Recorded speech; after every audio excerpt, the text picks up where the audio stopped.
আমরা দেখতেছি কিন্তু রাত্রের ঘটনা তো আমরা হলে থাকি না, আমরা তো সবাই যার যার বাসায় থাকি। আমরা সকালে এটা প্রেসের মাধ্যমে আমরা দেখছি, আমাদের বিভিন্ন পত্রিকা মিডিয়া স্যার একজন ভিপি প্রার্থী যদি এরকম আচরণ করে তাহলে স্যার আপনারা যদি কঠোর না হন তাহলে অন্যদের যারা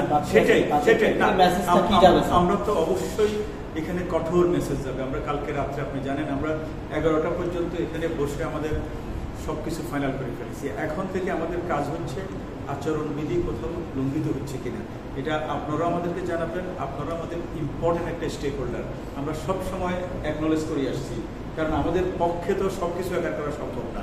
আমরা সবাই মিলে নির্বাচনে নেমেছি, সবাই আমাদেরকে সহযোগিতা করলে আমরা যেভাবে আচরণবিধি দিয়েছি সেইভাবে টাস্ক ফোর্স কাজ করবে এবং কোনো ধরনের লঙ্ঘিত হলে সেটা প্রমাণিত হলে সেখানে যেভাবে শাস্তির কথা বলা আছে সেগুলো আমরা বাস্তবায়ন করব। আমরা একটা প্রক্রিয়া আছে, যেহেতু টাস্ক ফোর্স হয়েছে একটা প্রক্রিয়া আছে, আগে সেটা আসবে, কমিটি বসবে, সিদ্ধান্ত নিবে, কমিটি যেটা সিদ্ধান্ত নেবে সেটাই।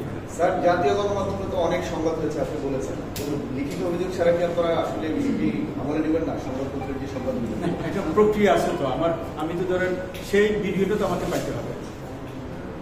আপনি যে অভিযোগটা তো সেটা হচ্ছে একটা গণমাধ্যম, তার পাশাপাশি একটা অফিসিয়াল প্রসিডিউর নিশ্চয় হল থেকে আসবে, প্রক্টর অফিস থেকে আসবে, আসলে আমরা সাথে সাথে বসার ব্যবস্থা করবো। টাস্ক ফোর্সকে কোনো সমস্যা হবে না আমরা আশা করতেছি।